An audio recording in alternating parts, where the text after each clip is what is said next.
الرحیم افوض امری الی الله ان الله بصیر بالعباد رب اشرح لی صدری و یسر لی امری واحلل عقدة من لسانی یفقهوا قولی الهی انطقنی بالهدی و الهمنی التقوی. هدیه پیشگاه با عظمت سید الشهدا علیه السلام صلوات یتی بفرمایید.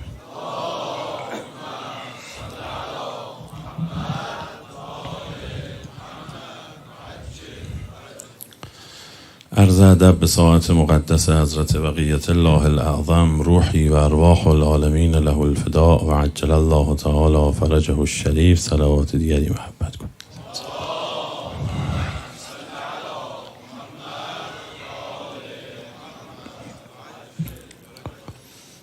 عرض کردیم محضر شما که ما که نه در حادثه کربلا یا واقعه کربلا حضور فیزیکی داشتیم و با کسی که بیواسطه اونجا رو دیده باشه مواجه نبودیم، تمام اطلاعات ما، تمام فهم ما، حب ما، بغض ما، شوق ما از روایت از سید الشهدا و کربلاست. اینجا روایت به معنای حدیث نیست. روایت یعنی اون جنبندی از ماجرا. شما کربلا رو یک پیروزی میبینی یا یک شکست، حادثه یا فرهنگ، ماجراجویی یا عدالت خواهی، حکومت اسلامی تشکیل دادن یا فرار کردن یا هرچه یا چند تا از اینها. با کدام حسین ابن علی طرفیم و کدام کربلا؟ در همین بین شیعیان و هیئتی ها یه عده‌ای روی این جمله لا یوم که یوم الحسین که دو روایته دست میگذارن، یه عده‌ای هم رو اون یکی که روایت نیست، البته مفهوم درستی میتونه داشته باشه، که کل یوم عاشورا و کل ارض کربلا. با چی طرفیم؟ و اگر سید الشهدا علیه السلام خواسته قیام کنه یا حداقل بیعت نکرده، چه نقصی در اسلام دیده؟ نماز نبود، زکات نبود، روزه نبود، حج نبود، جهاد نبود، چی نبود؟ برای اینکه این تحلیل بشه باید بریم ریشه مسئله رو ببینیم، وگرنه مسکن زدیم. اینکه خیال کنیم یه عده‌ای از علمای زمان سید الشهدا یا اکثریتی از علمای زمان سید الشهدا صلوات الله علیه یا بعضی از اصحاب پیغمبر یا بعضی از تابعین یا بعضی از سابقه داران یا بعضی از مجاهدان، بعضی قرا، بعضی حفاظ، بعضی فقها با سید الشهدا مخالفت کردن، ولی ندونیم که عده‌ای از همین سنخ و سلک قبلا با پیغمبر مخالفت کردن، مسئله جا نمیفت. لذا از زمان پیغمبر اکرم بحث رو شروع کردیم. از اینجا شروع کردیم که ما یک مسئله‌ای داریم که این ام المسائل تربیت اسلامیه و اون هم کفر نورزیدنه. کفر نورزیدن خودش حداقل یه دهه بحثه. ما فقط اشاره میکنیم، یعنی حقیقتی را که فهمیدیم انکار نکنیم. اون جایی که کسی حقیقتی را نفهمیده امید نجاتش هست. شیعه نیست، سنیه، ولی نمیدونه حقیقت چیه، این امید نجاتش هست. یهودی، مسیحی، بت پرسته، اگر حقیقت را نفهمیده امید نجاتش هست. حالا با دقت کلماتم انتخاب میکنم و هم نمیگم قطعا اهل نجاته، هم نمیگم اهل نجات نیست، میگم امید نجاتش هست، چون هر یکی از اینا یک مسئله است. حضرت حق میدونه که کی استکبار کرده کی نکرد. حتی نسبت به امور پایینتر مثل نعمت ها هم مقابلشو میگن کفران، یعنی یه نعمت پدر مادر داره قدر نمیدونه، انکار میکنه، میگه چیکار کردی برا من، این کفرانه.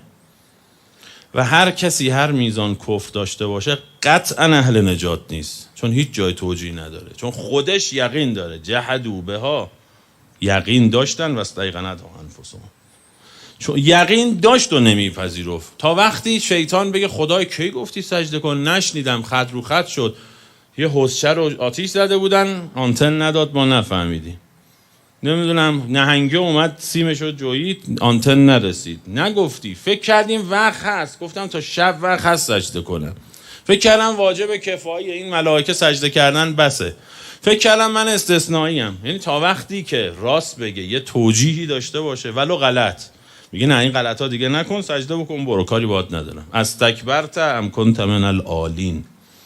اما اونجایی که میگه شنیدم پیام دریافت شد، ولی درست نمیگی آخه، من بهترم، چرا من سجده کنم او سجده کنه؟ یعنی حق دریافت شد که فهمیدم گفتی سجده کن ولی نمیخوام. هر کسی هر میزانی که کفر بورزه در عمل. قبلا عرض کردیم ما در این بحث این شبها بنامون بر این نیست که به کسی نسبت کفر بدیم. نسبت کفر دادن در دنیا آدابی دارد که ما وارد اون بحث نمیخوایم بشیم که بگیم کی مسلمانه کی کافره کی مؤمنه، کار به این نداریم. آدابی داره اون برای خودش. گاهی کلام فکر کفره ولی به طرف نسبت کفر نمیشه داد. ما اون بحث رو نمیخوایم اصلا وارد بشیم. یعنی بحث ما الان نتیجه شخصی گرفتنه، نمیخوایم دیگران را بگیم کافر یا غیر کافر. هر کسی هر حقی را فهمید انکار کرد به همون میزان کافر است. توحید رو فهمید انکار کرد، نبوت رو فهمید، به اینا اصلا رسما کفر گفته میشه. ولایت رو فهمید انکار کرد کافره. پایین تر هم هر چیزی رو فهمید انکار کرد، این عملا وارد وادی کفر شده و کافر نجات پیدا نمیکنه. خیلی از ما اگر همینو بدونیم، این همه دادگاه خانواده که این همه زن و مرد هیئتی و دیندار و نمازخون پرونده درست میکنن، وکیل میگیرن، پدر جد همدیگر در میارن، خود اون زن و شوهر میدونن کدوم محقن کدوم مقصر، پرونده درست میکنن، هر دروغی به هم میبندن، این کار جامعه مؤمنان نیست، این کار جامعه کفاره. خود زن و مرده میفهمن کدوم حق داره کدوم نداره. و وکیل میگیری که چی نسبت میدی؟ چرا دروغ میبندی؟ گناه کردن اینطوری نیست. یکی شهوت بهش غلبه میکنه، یکی خشم بهش غلبه میکنه، یکی پاش سر میخوره. من می غلط کردم، خدای ببخشید، آقا نمیخواستم چه غلطی بکنم، منو دعا کنید منم آدم شم، من نمیخواستم استکبار بورزم، پرروازی نمیخواستم برای خدا در بیارم، شهوت بود، هوس بود، نمیدونم غضب بود، چی بود، حالا پام سر خورد، غلط کردم. یعنی هر وقت یادش میفته منفعل میشه، ناراحت میشه، لذت نمیبره، میگه میتونم این کارو بکنم، حالا میبینی. گفت فبما اغویتنی، منو سر کار این همه من نماز خوندم، حالا به من میگی سجده کن؟ تمام اینا رو گمراه میکنم. یعنی وایسا تو سر پرروبازی. خیلی از ماهایی که پرونده میبریم دادگاه تو مسائل مالی، مسائل خانوادگی به ویژه، میدونه حق با کیه. بعد نسبت به قاتل حضرت زهرا دشمنه. آقا چرا وارد وادی کفر میشی؟ هر مسلمان، هر شیعه امیرالمومنین در حکم فرزندان اهل بیت داره، حرمتش اعظم از بیت خداست. بعد وکیل میگیری دروغ میبندی، میدونی نیست و میری براش پاپوش درست میکنه. ممکنه ماها اهل پاپوش درست کردن نباشیم، ولی تو کمتر خانه ای هست که دادگاه خانواده نداشته باشه. این خیلی خطرناک از نظر تربیتی. آقا نمیتونید با هم زندگی کنید، امتعکن و اسرحکن سراحا جمیلا، خیلی قشنگ برید از هم جدا بشید اگر امکانش نیست. چرا به هم دروغ میبندید؟ چرا پرونده خودتو سنگین میکنی؟ نمیشه دیگه جبرانش کرد. میره به دروغ تو دادگاه، میگه این نفقه من را نداد. مرده میره تو دادگاه میگه این تمکین نکرد. این کار حقیقت میکنی دیگه نمیتونی نجات پیدا کنی. امام خدا رحمت کنه میفرمود که اگر دل بشکنی کل محال جبران کردنش. با یک کفرانی دل بشکنی میخوای چی کار کنی؟ چی میخوای به دست بیاری؟ این مسیر از ماجرای ابلیس شروع کردیم. عرض کردیم زمان پیغمبر اکرم 2 دسته مسلمان داریم. تأکیدم میکنم مسلمان، هر دو مسلمان بودن. تو یه گروهشون نامسلمان بود اما توش پر مسلمان هم بود. یه طیف امیرالمومنین و زهرای اطهر و حسنین علیهم السلام و حضرت خدیجه و ام سلمه و میمونه و تا حدی صفیه و همسران پیغمبر. بیا پایین سلمان و ابوذر و مقداد و حذیفه و نمیدونم ابو رافع و اینا کسایی بودن که میگفتش جونم فدا خواب پیغمبر، همه چیم فدای پیغمبر، همه چیم فدای تار موی پیغمبر، همه چیم فدای جاپای پیغمبر، نه پای پیغمبر. این یه گروه بود. که دیشب در تحلیل عرض کردیم فرق این دو گروه در چیه؟ در محبت، که اتفاقا اونم مسئله امروز ماست. یه نفر از دنیا رفت دیگه، حالا جزئیاتشو نمیگم که بخوام از فامیلامون تعریف کنم. محبوب بود توی فامیلی، تو اون فامیل خب حالا همه فامیلا چادری هست، غیر چادری هم هست. یه خانم مؤمنه از دنیا رفت، محبوب یه فامیل بود. اگر من تو اون فامیل بمیرم اینطوری نمیشه، چون من به اندازه اون خانم محبوب نیستم تو اون فامیل. تمام دخترای غیر چادری هم تو مراسم تشییع چادری اومده بودن، گفتن چون که این ناراحت میشد ولی دوستش داشته. اگر آدم محبت داشته باشه گناه علنی نمیکنه. من اگه به امام زمان محبت داشته باشم ناموس امام زمان رو نگاه نمیکنم، اونم خودشو حفظ میکنه، او خودشو حفظ میکنه، من چشممو حفظ میکنم. محبت نیست. دیشب سعی کردیم ریشه‌شو عرض کنیم. یه جریان این جریان بود. جریان مقابل 3 طیفن، یعنی از بالا تا پایین، ولی اکثریت اون بدنه پایینه. بالا منافقانن، عرض کردیم پیغمبر فرمود رأس الکفر اینجا. پایین ترش فی قلوبهم مرض، یعنی دل بیماره. اینا خیلی محبت ندارن بلکه بغض دارن به اهل بیت و پیغمبر. پایین تر یه سری مسلمانن، شهادتین گوان، نماز خونن، پیغمبر را پیغمبر میداند، اما میگه حالا ممکنه یه جان پیغمبر پارتی بازی کنه، یه جان به نفع فامیلاش حرف بزنه، یه پولیو برای بچه‌هاش کنار بذاره. اینا محبتشون کمه. دیشب تو تحلیل عرض کرد این 2 تا جریان با هم همش تنازع داشتن زمان پیغمبر و آخر سر در موضوع حاکمیت بعد از پیغمبر زیر بار این که پیغمبر تصمیم بگیره نرفتن، گفتن چون پیغمبر برا فامیلاش تصمیم گرفت. دیگه تو رأس منافقان یه نفر تو قدیر انتحاری زد دیگه، گفت اگر راست میگی که خدا گفته علی مولاست سنگ بیاد تو سرم بخوره، چون ناغافل شد. حالا داستانش طولانیه. پیغمبر اکرم پلیتیکی زد، نه در مکه قدیر رو اعلام کرد، یعنی ماجرای ولایتون، نه در مدینه وسط راه. اینا ناچار نتونستن برنامه ریزی کنن مجلس رو به هم بزنن، طرف انتحاری زد، لو داد خودش. حالا خودش داستان طولانیه. اون بدنه پایین حرفشون همونی بود که عمر به ابن عباس گفت میدونی چرا این گروه دوم زیر بار خلافت علی نرفتن؟ چون اینا نگاه میکنن میبینن در بین قبائل که با هم رقابت دارن، الان دور خلیج فارس چند تا کشور با هم رقابت دارن، دور خزر چند تا کشور رقابت دارن، همه سر منافع، میدان مشترک گازی و نفتی ایران و قطر، ایران و کجا، تو رقابتیم با هم. بعد یه نفر بشه یه شخص مرضی الطرفین یا مرضی الاطراف، بعد اهل فرض کنید قطر باشه، بعد هر بار تشخیص بده حق با قطره. شما میگی ببین همین لبخندی که اونا به پیغمبر همینجوری نگاه داشتن. البته شما اون آدمه رو نمیشناختید، به عنوان معصوم که من معرفیش نکردن. میگفتن که بین بنی مخزوم، ته بنی مخزوم کی بوده؟ مثلا خالد ابن ولید. ته بنی زهره کی بوده؟ سعد ابن ابی وقاص. بنی امیه، بنی هاشم، بنی تیم و عدی هم که اصلا حساب نمی شدن، که حالا اون 2 نفر.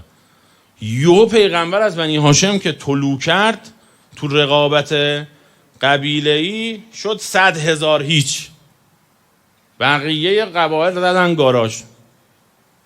بعد گفتن حالا خلافتم از بنی هاشم باشه که تا قیام قیامت رقابت نمیشه کرد، لذا ما زیر بار نمیریم. این یه منطق بود. عمر به ابن عباس گفت قریش، منظور از قریش یک حزب درون قریشه. مثل این که مثلا ما اسم تیم فوتبالمون رو بذاریم تیم تهران، مونیخ 1800 و فلان، اسم شهر رو بذاره. اون که شهر نیست، یه تیمه، گاهی حزبه. مثلا اصلاح طلب، هر کسی طلب اصلاح کنه که فقط اون حزب نیست. اصولگرا، هر کسی که طرفدار مبانی اصولی انقلاب و دین باشه که فقط اون حزب محدود نیست که اکثر مردم نه با اینن نه با اون یه اسمه. مثل آینده سازان، ما آینده سازان، ما آینده خراب کنیم، نه دیگه اسمه. این قریش دوم حزبه. داره امیرالمومنین بارها اللهم انی استعدیک علی قریش. خب قریش خود حضرت بنی هاشم از قریشن، اجداد پیغمبر از قریشن. نگفت خدای من دشمنی میکنم با خودم، که قریش یه حزبه. عمرم به ابن عباس گفت قریش نمیخواست که خلافت و نبوت در یه قبیله باشه. اگه منظور قبیله قریش بود که امیرالمومنین از قریش بود، به نفع قریشیان بود، چرا نباید قبول کنه؟ پس قریش اینجا یه حزبه، اصلش بنی امیه. این ماجرا در حکمیت رخ داد. خدا اینو بخوام من توضیح بدم 2 جلسه بعد حرف بزنم. الان فقط اشاره میکنم، جایی توضیح دادم. وقتی ماجرای حکمیت پیش اومد، اونا امراس معرفی کردن که از بنی امیه است، یعنی قرشیه. این طرف ابن عباس امیرالمومنین معرفی کرد. یمنیای کوفه که اکثر سپاه حضرت بودن گفتن والله لا یحکم فینا المذریان. 2 تا قریشی که نمیشه، ما چی کاریم؟ قاقیم ما این وسط، سربازای طرف علی ماییم. دقت کردین؟ این نگاه حزبی بود. کجا نگاه حزبیه؟ اون جایی که شما علی ابن ابی طالب را در اسمتش بحث داری که حکمیت رخ میده. در حکمیت شما که علی حق السلام الله علیه یا معاویه میخوای بری بررسی کنی، پس قبول نداری که حقه. عین همین واقع برای پیغمبرم افتاده که پیغمبر بوده، میدونستن پیغمبره، ولی حالا معصومه یا نه؟ ما کان لنبی ان یقول نستجیروا. گفتن بابا این به نفع فامیلاش همش فریبکاری نعوذ بالله میکنه. بعضی از اونا، یکی از همسرای پیغمبر گفت تو عادل نیستی. گفت انک تزعم انک رسول الله. خیال میکنی پیغمبری؟ وقتی دعواش میشد با پیغمبر، که دعواش میشد میگفت لا و رب ابراهیم، به خدای ابراهیم نه. وقتی رفیق میشدن میگفت لا و رب محمد. یعنی انگار اومده زن من شده که وقتی عصبانی هم و خوشحالم ممکنه خواهرام پرم کنن، نمیدونم همسایه چی بگه، کاشونی ها چی کار کنن، اون هیئت چی کار کنه، پرم کنن، عوارض بیرونی منو مدیریت کنن، برام تصمیم سازی کنن. پیغمبر اینطوری میدیدن. پیغمبر میدیدن، ولی حالا پیغمبر معصوم نه. مسلمون بودن، برای همینم زود گول میخوردن. اصلا کلن آدمی که زود شایعه رو قبول میکنه، یکی این که محبتش عمیق نیست. علت این که محبتش عمیق نیست، طرف رو انقدر درشت نمیبینه. خیلی قبول داشته باشه محبتش عمیق میشه. 2 این که مقام عصمت قائل نبودن. چرا همه شایعات معاویه علیه امام حسن رو مردم کوفه باور میکردن؟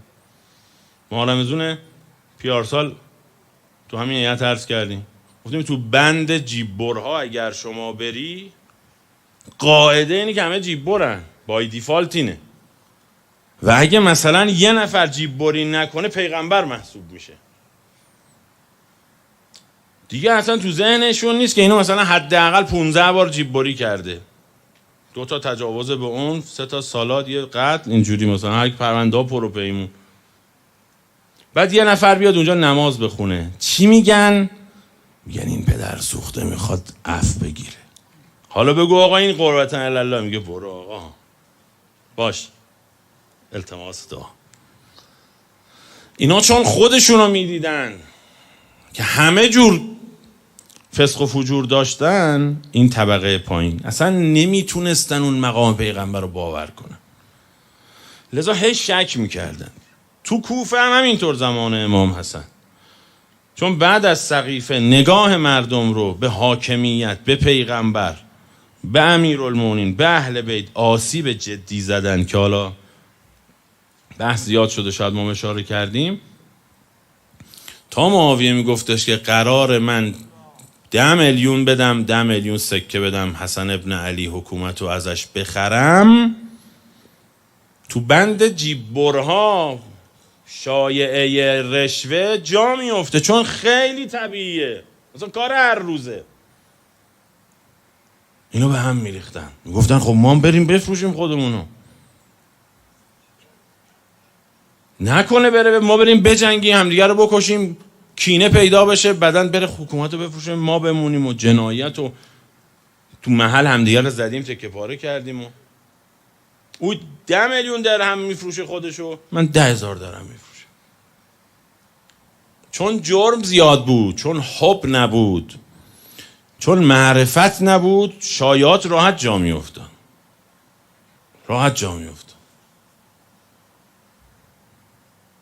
چون راحت دروغ میگفتن و فکر نمی‌کردن کسی پیدا بشه دروغ نگه، شایعه این که فلانی دروغگو هم راحت جا میافتاد. چون بیشتر اوقات هم درست بود دیگه. به هر کی بگیم دروغ زیاد میگفتن، اکثریت دروغگو بودن. خیلی غیر طبیعی بود کسی دروغ نگه، غیر طبیعی بود کسی معصوم باشه، یا استثناء بود. خیلی کار برای همین پیچیده بود. بنابراین ابایی نداشتن که نظر خودشون رو ترجیح بدن. بعد اون روایت رو خوندیم که پیغمبر گفت فلانی رو برید بکشید، اون نماز میخونه، مثل یه بار دیگه بررسی کنید، یه ستاره فلان مربع بگی حضرت جبرائیل ببین آقا بکشیم یا نکشیم، اشتباه شاید کردی.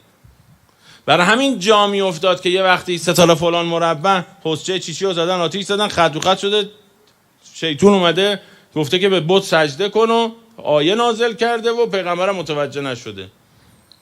راحت این چرندیات رو باور میکردن چون اتفاقا به فضای ذهنیشون نزدیکتر بود، آلودگی بیشتر دیده بودن،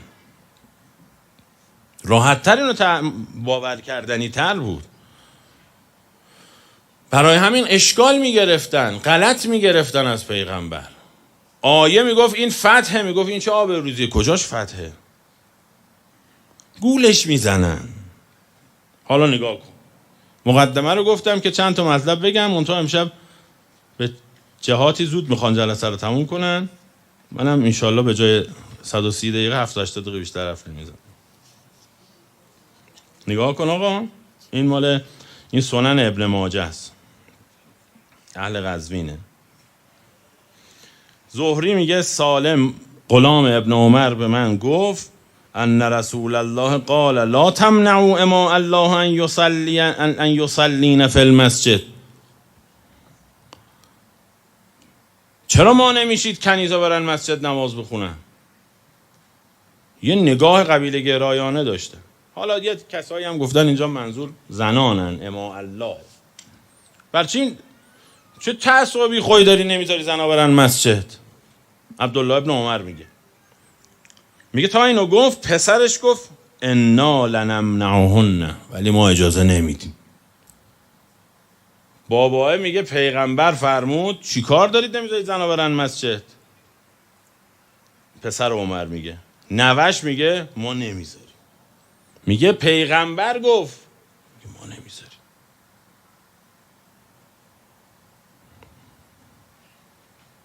اصلا نگاه این تفکر روح قدیر رو قبول نداره، چون روح قدیر یعنی النبی اولی بالمؤمنین انفسهم، در همه چیز پیغمبر مقدم است. خیلی لفظ دقیقی پیغمبر انتخاب کرده در اون بیان. نفرمود حاکم است، نفرمود وصی، نفرمود خلیفه، نفرمود رئیس، نفرمود عالم، فرمود مولا. این در همه چیز اولا، همه چیزه. خدا امام رحمت کنیم، فرمود این علی همه چیز است، هم خلیفه است و هم وصی است و هم امام است و هم رئیس است و هم عالم است و هم با تقوا است و هم سپه سالاره و هم پرچم داره و همه. این علی همه چیز است. بهتر از این بود تا بگه خلیفه است، همه چیزه. این نمیخواد بپذیره. خود پیغمبرم قبول نداره همه چیزه، چه برسه به امیرالمومنین. این یکی رو ببینید، اصلا این یه تفکره. بعدن این تفکر تمام اسلام رو به دست گرفت، سعی کرد عادی سازی کنه، بگه این اسلامه. و علت این که با امیرالمومنین دعوا شد این بود که امیرالمومنین پافشاری میکرد که پیامبر همه چیز است، مقدم در همه چیز است، و چون صف وایساده بود دفاع میکرد با امیرالمومنین دعوا میکرد. با امیرالمومنین دعوایی نداشتن اینا، کینه اول آخر با پیغمبر بود. امیرالمومنین به تبع این که ممثل رسول الله بود همه جا حفاظت از پیغمبر میکرد، باش دشمنی کردن. و اینا موضوع امیرالمومنین نبود، اصلا موضوع پیغمبر بود. منتها با پیغمبر علنی نمیشد انکار نبوتش کرد، دیگه میشد خروج از اسلام. ولی میشد علی را زد، توهین کرد، دشنام داد. اینجا رو ببینید. عبادت ابن صامت از اصحاب پیغمبر، انصاری، نقیبه، از اون 12 نفر نقیبه، اصحاب پیغمبر. قضا مع معاویه ارض الروم، شامو که رفتن یه جایشو فتح کردن به رهبری معاویه زمان عمر، این عبادت ابن صامت هم بود تو لشکر. فنظر الی الناس و هم یتبایعون کسر الذهب بالدنانیر و کسر الفضة بالدراهم. ربا میکردن. ربا یعنی چی؟ ربا واضح ترین، تابلو ترین، لخم ترین مدل ربا که هیچ شبهه‌ای در حرمتش نیست اینه که من بگم آقا 100 گرم طلا میدم 120 گرم میگیرم. این دیگه تابلو ترین نوع ربای حرامه دیگه. هر کسی ربا بدونه چیه اینو میفهمه. نقره بده نقره بگیره بیشتر، یا طلا بده طلا بگیره بیشتر. وقتی که معاویه رفته بود در شام، عبادت ابن صامت هم که باهاش همراه بود از اصحاب پیغمبر بود، دید تو بازار شام ربای طلا به طلا، نقره به نقره، نه قرارداد بانکی که ظاهرش درسته، حالا ایشالا درست عمل کنن یا نکنن کار ندارن، تابلو بی هیچ ظاهر سازی ماهزه، خیلی صادقانه ربا میخورد. گفت یا ایها الناس انکم تأکلون الربا. بابا شما تازه مسلمان قرار ندارید، قرآن که ما بودیم زمان پیغمبر. این ربای حرامه، حرام جنگ با خداست. فاذنوا بحرب من الله. سمعت رسول الله، خوب دقت کن، سمعت رسول الله یقول لا تبتاعوا الذهب بالذهب.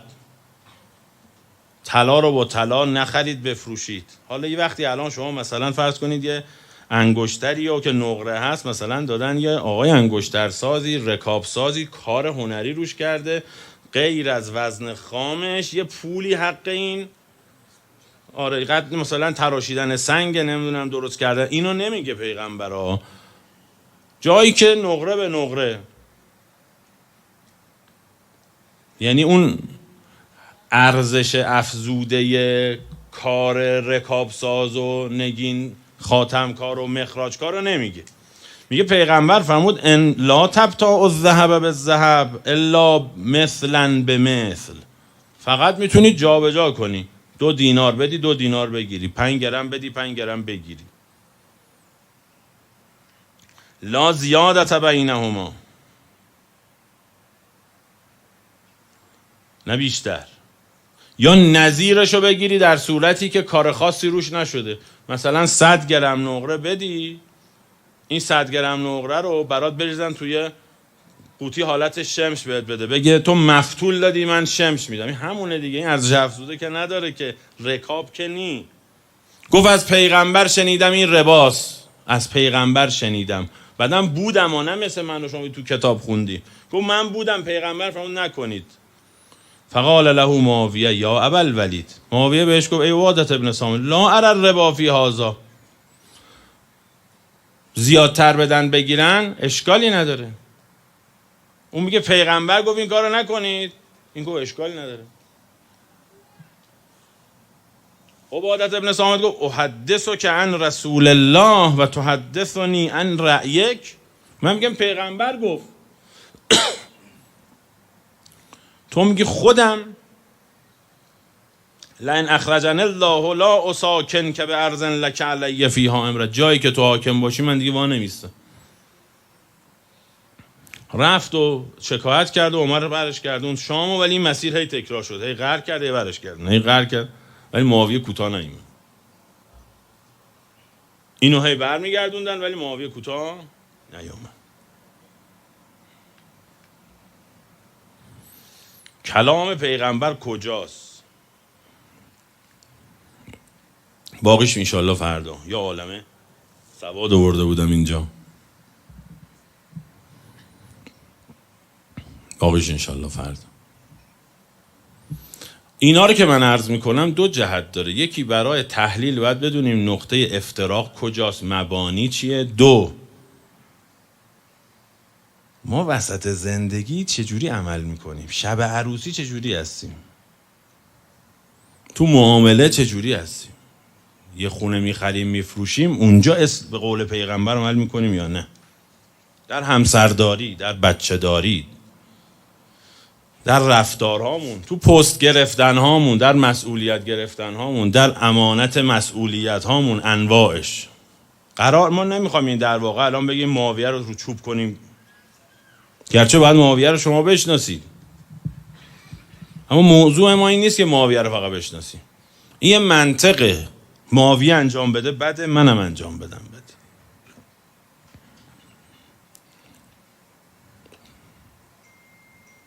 منم ورشکست باشم با دلار 4200 50,000 میلیارد تومان پول در بیارم، همون یه معاویه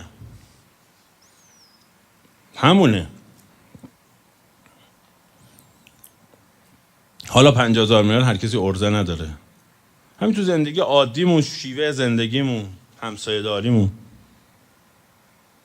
چقدر نسبت به سبک زندگی پیغمبر، دستور پیغمبر حساسم. چون هر کاری دلم خواست میکنم، هر کاری دلم خواست، هر جاشو دلم خواست برمیدارم، هر جام خواستم رها میکنم.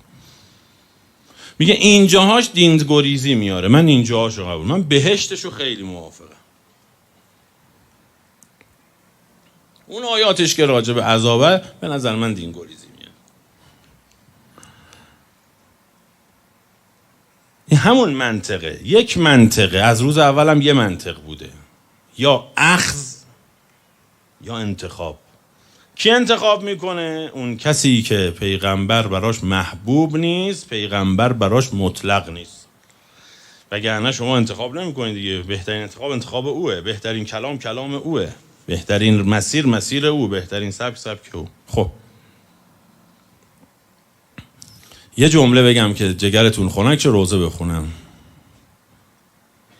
ادامه بحث دیشب. قبلا هم گفتم، شاید اینجا هم گفتم، ولی این از اون چیزایش که 1000 بارم بشنویم. اونی که محبت داره اصلا هی سعی میکنه خودش با پیغمبر تنظیم کنه، پاشو بذاره جاش، چون اونو بهترین میبینه، چون اونو دوست داره. آدمی که دوست داره شبیهش میشه، تیپ لباسش شبیه اون میکنه. میگه این فوتبالیستر که من دوست دارم کفشش مال فلان برنده، میره قرض میکنه که اون کفش رو بخره. حالا به این یعنی نمیخوام ترویج کنم، و میخوام بگم قاعده حب اینه، یکی آدم دوست داشته باشه شبیهش میشه، دوست داره شبیهش بشه. طلبه ها زمان مرحوم آقای قاضی، ایشون به خاطر رکوع و سجده زیاد سخت راه میرفته، یه خورده یه کمکی پاشو میکشیده، طلبه های جوونش هم از جلسه اومدن بیرون ناخودآگاه راه میرفتن پاشونو میکشید. ما داریم تو تهران یه استاد اخلاقی که حلقه یکش همه سو حرف میزنن، ولی او 70 سالشه، مریض احوال، اینا جوونه، گاهی ملتفت نیست که خوب و بد همه رو تقلید میکنه. حالا این آدمایی که من مثال میزنم که معصوم پیغمبر که نیستن که. کسی پیغمبر رو دوست داشته باشه تو همه چیز انتخابش میکنه، آدم هر کیو دوست داشته باشه. زمان امیرالمومنین در حکومتش براش فالوده آوردن، مثلا فرض کن سیبیو خورد کردن و یه ذره عسل و یه ذره گلاب، حالا یه همچین چیزی، البته نگفتن مواد تشکیل دهندش به علت زیغ وقت نگفتن چی بود، گفتن فالوده آوردن، فالوده رو گذاشتن جلو امیرالمومنین، بو کرد، فهمید عجب بوی خوبی داره، بعد داد. آقا حرامه؟ فهمید نه حرام نیست. بس چرا میل نکردی؟ فهمید آقا پیغمبر نخورده، من نعمتی رو که پیغمبر در این دنیا استفاده نکرده نمیخوام تو این دنیا بخور. حرام نیست، شما نوش جونتون، ولی پیغمبر میل نکرده. این فالوده، این نعمت لیاقت نداشته به لبهای مبارک پیغمبر بخوره، دوست ندارم من بخور. حب شدید امیرالمومنین را امیرالمومنین کرده و اتفاقا عدم حب دیگران رو جدا کرده. همه کربلا هم این شکلیه. عابس و شوذب که رفیقن، هر دو هم شجاعن و پهلوانن و فقیهن و قاریان. عابس شوذب رو کشید کنار، گفت من میدونی که میمیرم برای تو، اصلا خونه یکی بودن با. دلم میخواد قبل از این که من برم میدان، شوذب تو بری داغ تو رو ببینم. میخوام وقتی رفتم میدان هیچ چیزی تو دلم نباشه جز حسین، خودم رو فداش بکنم. مسلم ابن اوسجه افتاد زمین، حبیب دوید بالا سرش. 60 سال رفیق بودن، دیگه حرف نمیتونست بزنه. با انگوش اشاره کرد قبل از او باید بمیری ها، نباشه شما زنده باشید و حمله کن. کربلا رو حب شدید ساخته، انقدر شکوهمنده. 100 ها مثال میشه برای زد، وقت نیست. یکیش هم روزه امشبه. امام حسن پهلوان بوده، سیف الله، لسان الله. از 1 سالگی خونه امام حسین زندگی کرده. به امام حسین میگیم کنت ربیع الایتام، بهار یتیمان بودی. اونم یتیمای کی؟ یتیمای امامش. من و شما محبتی نچشیدیم از اهل بیت، لپه محبت داریم، خیلی میکنیم محبت داریم. همه عالم آماده میشن برای عاشورا و 40. سید الشهدا هر شب جمعه وقتی مدینه بود میرفت سر قبر امام حسن، امامش بود. ما کلم الحسین بین یدی الحسن قط، هرگز ندیدن محضر امام حسن ابتدا به کلام کنه. اعظاما له، از بس عظمت امام حسن رو دوست داشت. در محضر امام حسن شیعه امام حسنه، نه برادر امام حسن فقط. اگر ما یتیم امام تو خونمون بود چه میکردیم؟ ما تشیع و حب ما کجا، تشیع و به سید الشهدا کجا؟ این عشق انقدر عمیق بود. ببین آقا، وقتی یه نفر رو خدا مبتلا میکنه هرچه بگذره آزمایش ها سخت‌تر میشه. برای حضرت ابراهیم علی نبینا و آله و علیه السلام، که حضرت ابراهیم از اون پیغمبراییه که به ما گفتن خالی هم بگید علیه السلام. خدا اول گفت بنزینش تو آتیش چی میشه، بوته رو بشکن، خورشید پرستا، ماه پرستا، نمیدونم ببرش بذارش توی واد غیر زیزر. تهش این بود که حالا وقت قربانی کردنش. آخرین چیزی که سید الشهدا تو راه خدا داد قبل از شهادت عبدالله بوده. بعد از شیرخوار آخریشه، آخرین امتحان سید الشهداست. از همین معلومه که چقدر رابطه اینا عجیب بوده. شاید از رابطه پدر پسری هم اشد. دو طرف هم هست. آقای ما تنها شده بود وقتی شیرخوار شهید شد، برگشت ودا کرد. اون زینب جان میدونی که این عبدالله غیوره، دست اینو رها نکن، این نمیتونه تحمل کنه. خدا نیاره توی خونه خاطره بدی باشه. بچه های امام حسن این خاطره تو ذهنشون هست. یه روزی نتونستیم از مادرمون دفاع کنیم. زینب جان عبدالله رو صفر بگیر، هر جا هستی عبدالله هم باش. دیگه کار خیلی سخته. من الان نمیتونم، ارزش رو ندارم، باید بمیرم اگر بخوام بازش کنم. الان شما اینجا نشستید من براتون روزه بخونم، به شما بگن جلو مسجد دارن پدرتو 10 نفر با چوب میزنن، نمیتونی اینجا بشینی. ودا که کرد فرمود برید تو خیمه ها. میدونستن که آقا میخواد بره چه اتفاقی براش بیفته. اینا از شدت ولایت نداری رفتن تو خیمه ها. جز زینب کبرا که گاهی میومد بیرون و میرفت و مدیریت میکرد. دیگه قمر بنی هاشم شهید شده بود.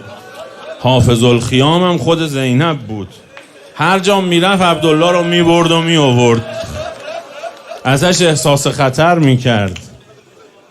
آقای دو عالم رفت وسط میدان. من این جاها رو بذارید زود رد کنم، روزه خیلی جای سختیه. رفت وسط میدان. یا صاحب الزمان، یه آدم 50 و چند ساله، داغ دیده، تشنه، از صبحی رفته وسط میدان، کشته برداشته آورده، رفته جنگیده برگشته، گریه کرده، داغ دیده، رفته اومده، جگر تفتیده، لب تشنه، چقدر آدم میتونه مگه بجنگه؟ چند ساعت مگر آدم میتونه این لباس رزم و تن کنه شمشیر بگردونه؟ وقتی هم تنها شد آخرین نفر که بود، تمام اونهایی که سنگ میزدن و تیر میزدن بی هدف هم 5000 نفر به یه نقطه تیر بندازن اصابت میکنه. لذا باید سواری که مقابله دائم مارپیچ حرکت کنه، یک لحظه نباید وایسه اصابت میکنه. خب این آقا هی تلاش هی جهاد فوقف یستریح ساعتا، یه لحظه خواست نفس بگیره، یه لحظه. فاتاه حجر، یه سنگ اصابت کرد. سنگو به مرکب میزدن از جا بلند نمیشد، سنگو به نمیچرخه. دلم چی بگم؟ چرا امام حسین سلام الله علیه اینجا سنگ که اصابت کرد اعلام ایمان کرد، بسم الله و بالله و فی سبیل الله و علی ملت رسول الله. در احد یه سنگ به پیغمبر زدن از جا دیگه بلند نشد تا آخر جنگ. سنگ ریزه که نمی زدن، پیشانی شکست، خون جاری شد. یه لحظه مکس کرده بود، مکسش قدری طولانی شد، تیر به سینه مبارک نشست. اتفاقی که افتاد این بود که دیگه توان نشستن روی اسب از دست داد. تلاش کرد که نیفته اول. من نمیتونم اینجا رو باز کنم بپرورونم، اصلا دلم نمیاد اینجا رو حرف بزنم. یه قدری مقاومت کرد ولی فسقط الحسین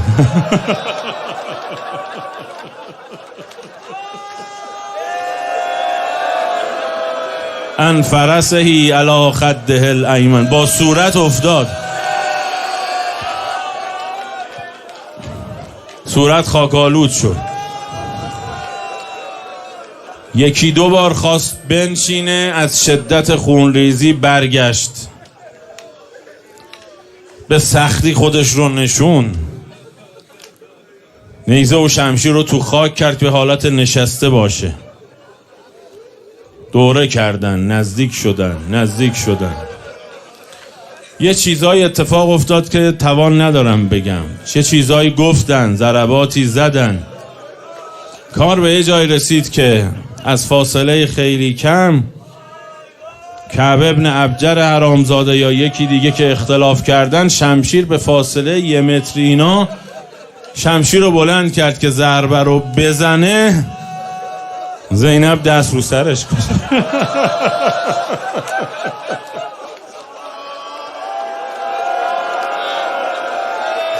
دست عبدالله آزاد شد، دستش رو کشید. والله لا افارق عمی، من نمیذارم ماجرای کوچه بنی هاشم دوباره تکرار بشه. دوید. شمشیر ندارم ولی سپر که دارم.